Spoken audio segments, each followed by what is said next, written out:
Hello, everyone. Welcome to another week of homeschool thanks to COVID-19. Um, I'm trying a new camera today, and I'm hoping that this will allow me to render movies, videos to YouTube, a little bit different format, and hopefully it'll be compatible. So we're going to give it a shot anyway. So over the last 2 weeks, we've been using the basic 8 trig identities in order to prove trig functions that are equivalent. And so today we're going to add to that a couple of new identities. These are called the sum and difference identities for sine and cosine. And so up at the top of these notes, it asks, does cosine of 50 plus 20 equal the cosine of 70? And the answer is yes. That seems a little obvious, but the answer is yes, that is true.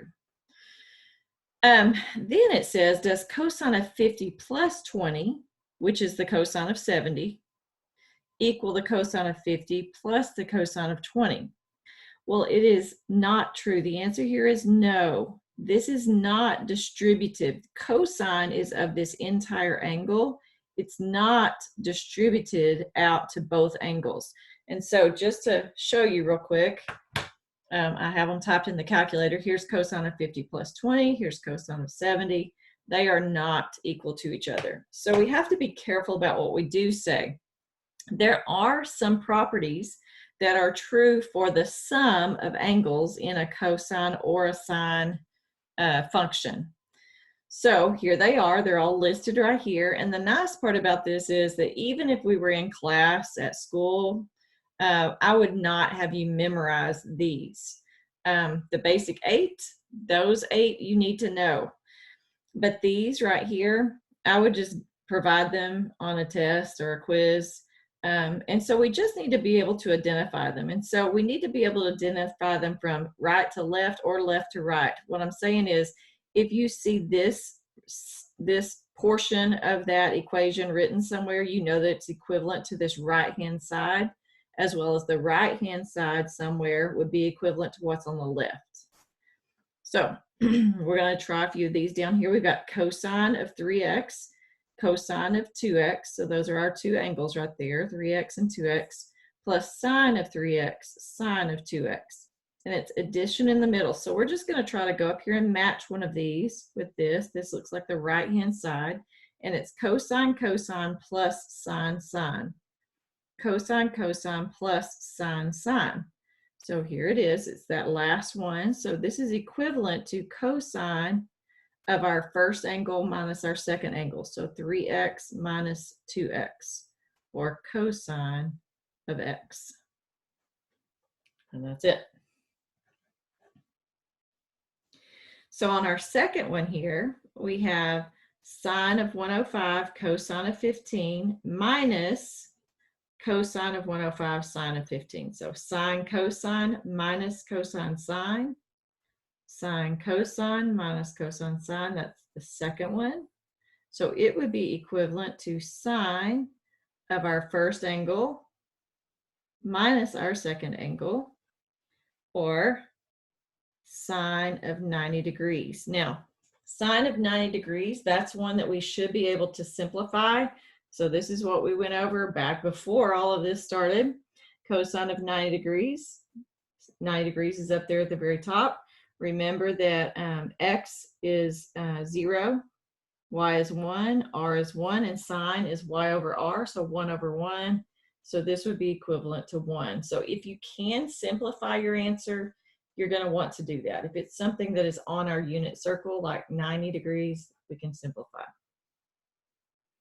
All right, so here is a proof using these identities. So this is going to be just like what we were doing the last couple of weeks. We want to prove that the left side is equivalent to the right side. And so I want to stretch this thing out here. So cosine of the sum of two angles right here is equivalent to the right-hand side cosine, cosine minus sine, sine. So cosine of pi cosine of x minus sine of pi sine of x. All right, so then within each of those, I have a portion of that that would be on my unit circle. So remember, pi is 180 degrees over here on the left. So we got x is -1, y is 0, r is 1. So cosine is x over r. So cosine of pi would be -1.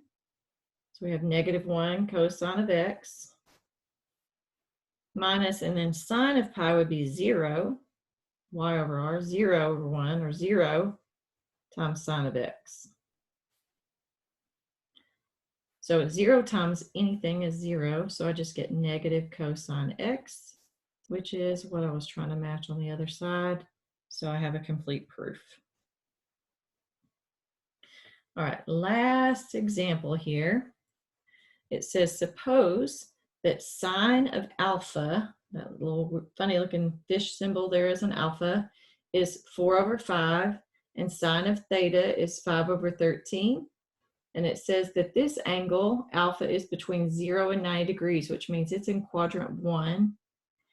And then theta is between 90 and 180, so theta is in quadrant 2. And it wants us to find the value of cosine of alpha plus theta. So this takes us back to what we were doing at the very beginning. If I know that my angle, alpha, is in quadrant 1, I'm going to draw an angle here in quadrant 1. This represents alpha. It says the sine is 4/5. Remember, that's y over r. So y is 4, and r is 5. And so Pythagorean theorem will help me find x here. X squared plus 4 squared equals 5 squared. So x squared plus 16 is 25. X squared equals 9. So x is 3. And you may have recognized that one as one of our triangles, right triangles with the ratios that we use quite often, 3, 4, 5, right triangle. But anyway, x is 3. All right, and we're in quadrant 1, so it's positive. Now the other angle that they gave us, theta, was in quadrant 2. And it says that the sine of theta is 5/13. So y is 5, r is 13. We want to find x. So same thing, x squared plus 5 squared equals 13 squared. X squared plus 25 equals 169. X squared equals 144. So x is 12. Mark that out, just put 12. All right. So in quadrant 2, x is negative. Or if we have an angle in that quadrant, the x value would be negative. So now we can use those values to evaluate any trig function we need to. So I'm going to go ahead and expand this out using our identities from up here above. The cosine, the sum for cosine is right here. So we're going to have cosine of alpha, cosine of theta, minus sine of alpha, sine of theta. All right, so now we just need to fill those in. So alpha, remember, is this angle right here.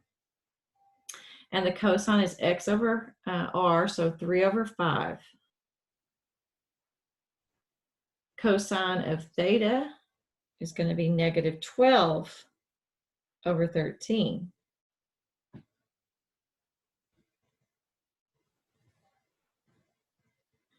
Then sine of alpha, sine is y over r, and they gave that one to us, so 4/5. And sine of theta, also they gave us that, but y over r, 5/13. So now we just multiply those together. So we have -36/65 minus 20/65. So we get -56/65. And that would be our answer. So cosine of these two angles the sum of these two angles is negative 56 over 65. Okay. I may also submit a short video of one of the proofs on your homework, just to give you a little heads up. There's one that has several parts to it that you have to expand out. So I may do one of those with you in a video too. If you have any questions, then let me know. And I am going to try to place this video where I normally do in Google Classroom, but also a link to a YouTube video for those of you that maybe would have better access maybe on your phone with a YouTube video. So we'll see how that works out.